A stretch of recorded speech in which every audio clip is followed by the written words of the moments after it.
మీ business ఏదైనా మీ ఊర్లో promotion చేయాలంటే అది సుమన్ టీవీతోనే సాధ్యం. ఇప్పుడే సంప్రదించండి.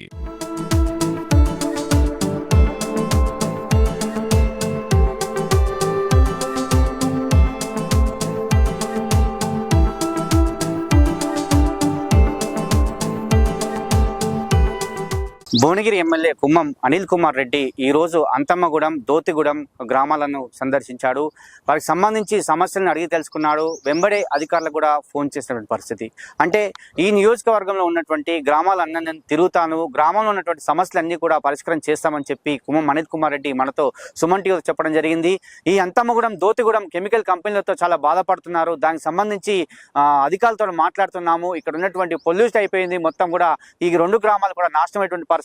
దీన్ని చక్కదిద్దే ప్రయత్నం చేస్తానని చెప్పి సుమన్ టీవీతో కూడా వ్యాఖ్యానించడం జరిగింది. అదేవిధంగా గ్రామంలో ఉన్నటువంటి 6 గ్యారంటీల పథకం అమలు కావచ్చు, నిజంగా గ్రామాలకు సంబంధించి ఏ కార్యక్రమం అయినా కూడా నేను ముందుండి నడిపిస్తాను. అందుకే ఈ గ్రామాలకు నేను రాలేదు ఇంతకుముందు, కాబట్టి ఇప్పుడు మళ్ళీ వచ్చి ఈ గ్రామానికి సంబంధించి అన్ని సమస్యలు పరిష్కరించే విధంగా నేను ప్రయత్నం చేస్తానని చెప్పి మనతో సుమన్ టీవీతో చెప్పినటువంటి విషయం. ఈ రోజు వచ్చిన కార్యక్రమం పోచంపల్లికి, ఎందుకంటే అక్కడ అంతమ్మగూడెం పోయి వచ్చినాం. పోచంపల్లి మండలం, భువనగిరి నియోజకవర్గం. అక్కడికి వెళ్ళి ఇక్కడ మరి ఈ దోతిగూడెం కూడా రావడం. ఇవి ముఖ్యంగా ఏంటంటే రెండు ఊర్లు ఫ్యాక్టరీల పొల్యూషన్ తోటి ఎఫెక్ట్ అయిన గ్రామాలు. ఇక్కడ తాగునీరు ఇబ్బంది, సాగునీరు ఇబ్బంది, ఓ పక్క ఫ్యాక్టరీల కాలుష్యం. అంటే బతకలేని పరిస్థితులలో ఇబ్బంది పడుతుండ్రు. గత 10 ఏళ్ల నుంచి మేము ధర్నాలల్లో ఫ్యాక్టరీల కోసం మేము కూడా పోరాటం చేసినాం. సరే, మేము వచ్చిన ఈ మొదటి సంవత్సరంలో అనేక ప్రభుత్వ కార్యక్రమాలు చేయాలి. సాగునీరు కాలువల కోసం ఒక పక్క కొట్లాడుతుంటే బునియాది గాని, పిలాయిపల్లి, ధర్మాడి కాలువలు, రోడ్లు అయితేంది, బ్రిడ్జ్లు అయితేంది, మన జిల్లా మంత్రులు ఉన్నారు, మేలు చేసే కార్యక్రమం, చాలా కార్యక్రమాలు జరుగుతున్నాయి. సరే, ఈ రెండు గ్రామాలకి ఏంటంటే సపరేట్ గా ఈ డ్రింకింగ్ వాటర్ షార్టేజ్. ఆ చౌటుప్పల్ దగ్గర నుంచి ఆ మోటార్స్ అవన్నీ లేవు,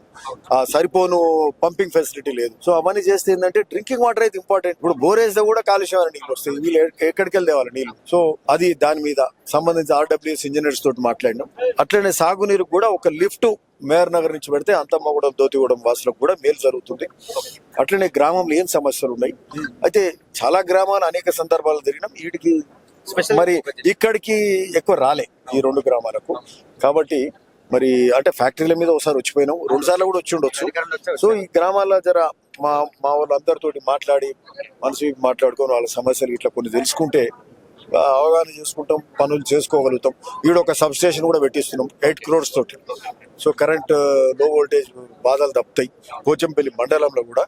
సో అక్కడ వంకామామిడి దగ్గర ఒకటి అవుతుంది, అక్కడ భువనగిరి దిక్కు కూడా, అటు గోలిగొండ మండలం నర్సాపూర్లో నర్సాయిగూడెంలో సబ్ స్టేషన్, ఇవన్నీ జరుగుతూ ఉన్నాయి. సో అభివృద్ధి కార్యక్రమాలు గ్రామాలకు వచ్చినప్పుడు గ్రామాలలో సమస్యలు ఇవన్నీ తెలుసుకుంటూ అందరిని పలకరించి మంచి చెడు తెలుసుకొని ఏం చేద్దాం, ఎట్లా చేద్దాం అనే దాని మీద మాట్లాడబోతున్నాం. ఎందుకంటే ఈరోజు ఒక్కటి ఏంటంటే, అంటే ఏమైతుందంటే అన్ని మాకు సంబంధించి నేనైతే యాజ్ ఎమ్మెల్యే నేను సాటిస్ఫైడ్ ఉన్నా. బహుశా ఎప్పుడు కూడా భువనగిరిలో ఇన్ని పనులు అయితే జరగకుండొచ్చు. సాగునీరు కాలువలకు 500 కోట్లు శాంక్షన్ చేసినాం. రోడ్లు ఇంతకుముందు చెప్పినట్టు రోడ్లు, బ్రిడ్జులు, ఎక్కడ మట్టి రోడ్లు లేకుంటే అన్ని బీటీ రోడ్లు వేసే కార్యక్రమం జరుగుతుంది. సో పోచంపల్లి కూడా చాలా రోడ్లు ఇప్పుడు ఫౌండేషన్స్ వేసేది. గ్రామాలకు హెచ్ఎండి ఫండ్స్ తీసుకొస్తున్నాం. హెచ్ఎండి ఫండ్స్ దాదాపు 56 crores అడిగినాం, అవి తీసుకొచ్చే కార్యక్రమం చేస్తున్నాం. సో ఇవన్నీ జరుగుతున్న క్రమం. సో ఓవరాల్ గా సాటిస్ఫైడ్ అయి ఉన్నాం. కాకపోతే సంక్షేమ పథకాలు ఏంటంటే ఎక్కువ సంక్షేమ పథకాలు అనౌన్స్ చేసినాం, అలా డౌట్ లేదు. సరే, ప్రభుత్వానికి వచ్చినాక చూస్తే కేసీఆర్ అడవులు అప్పులు చేసిపోయాడు. ఆయన చేసిన అప్పులకే సంవత్సరానికి 60,000 కోట్లు కట్టాలి. ఈ మేము అవన్నీ చూసే వరకు ఇది పంచాయతీ పెద్దగా ఉందిరా అని ముఖ్యమంత్రి గారు, మంత్రులు తల పట్టుకొని ఇక కింద మీద పడి ప్రజలకు మాట ఇచ్చినాం చేయాలనే ఉద్దేశంతో 2 లక్షల కోట్ల రుణమాఫీ దేశంలో ఒకటి చేస్తుంది ముఖ్యమంత్రి రేవంత్ రెడ్డి గారు. మంత్రులు ఉత్తమ్ కుమార్ గారు, civil supply minister, ration card 12 ఏళ్ళకి వెళ్ళాలి. ప్రతి ఒక్కరికి రేషన్ కార్డులు ఇచ్చే కార్యక్రమం అది చేస్తూ ఉన్నారు. ఇందిరం ఇండ్లు ఇచ్చే కార్యక్రమం చేస్తున్నారు.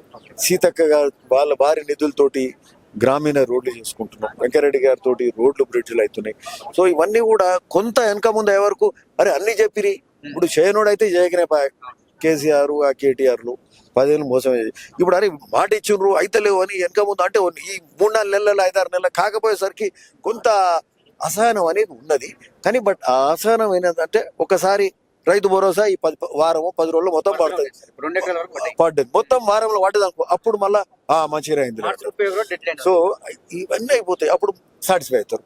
రైతు రుణమాఫీ 2 లక్షల వరకు అయింది. ఎక్కడో ఊర్లో 5-10 మంది బ్యాంక్స్ ఎర్రర్స్ వల్ల రెన్యువల్స్ కాక అటువంటి యాగంటి.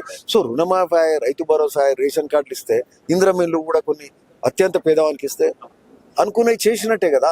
ఇవన్నీ ఒకసారి అవుతుంటే చూడండి, మళ్ళా ఇదే ప్రజలలో మళ్ళా అయినాయిలే అనే ఒక సాటిస్ఫాక్షన్ ఉంటుంది. సో ఆ విధంగా మంచిగా జరుగుతున్నాయి అన్ని. పక్కా కొద్ది రోజులల్లో అన్ని తేటతెల్లం అయితే అన్ని కార్యక్రమాలు మంచిగా జరుగుతాయి. ఈ గ్రామీణ నిరంతర ప్రక్రియ మీరు తిరగడం ఈ గ్రామాల్లో. అంటే మేము ఎప్పుడైనా సమస్యల మీద ఐదర్ కాన్స్టిట్యున్సీలో తిరుగుతుంటాము, ఊర్లు తిరుగుతుంటాము, అక్కడ సెక్రటరేట్ తీసుకొచ్చే కార్యక్రమం అనుకుంటున్నాం ఏమంటే అంటే ఇదేంటంటే మాకు ఓ ఇంటరాక్షన్ లా సమస్యలు, ఆ ఊర్లో ఉన్న సమస్యలు అర్థమైతే అందరు పలకరిస్తారు. అందరు అంటే మేము మీటింగ్ లాగా కాకుండా, ఓ స్టేజ్ లాగా కాకుండా, ఓ ముచ్చట పెట్టినట్టు ఓ చా తాగుకుంటా, మంచినీళ్ళు తాగుకుంటా, చా తాగుకుంటా, ముచ్చట ఆ ఊర్లో ఉన్న సమస్యలు మాట్లాడుకుంటా, ఆ సమస్యలను పరిష్కారం చేస్తూ ఇక్కడి నుంచి అధికారులతో మాట్లాడి, ఇప్పుడు ఫర్ ఎగ్జాంపుల్ ఆర్డబ్ల్యూఎస్ ఇంజనీర్స్ తోటి మాట్లాడినాం, ఎలక్ట్రిసిటీ డిఈ తోటి మాట్లాడినాం. సో ఆ విధమైన లిఫ్ట్ ఇరిగేషన్ సంబంధించి డిఈ ఇరిగేషన్ తోటి మాట్లాడినాం అని.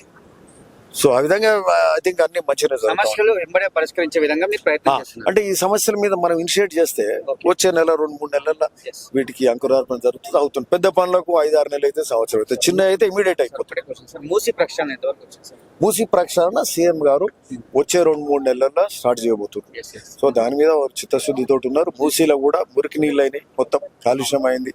ఆ మూసీ నీరు మొత్తం మన ప్రాంతమే మూసీ మీద ఆధార్. మూసీకి 2 దిక్కుల భువనగిరి నియోజకవర్గం ఉంటుంది, ఇటు అటు మూసీ పక్క. సో ఆడ ఆ మూసీ దగ్గరికి పోవాలంటే ఇబ్బంది ఉంది. మూసీ తేట మరి తేట నీళ్లు మళ్ళా మూసీలో మళ్ళా చూస్తాం. సీఎం గారు చిత్తశుద్ధితో ఉన్నారు. ఏ నాయకుడు మూసీ మీద మాట్లాడే, ఈ నాయకుడు మాట్లాడు చేస్తాడు. ఓకే.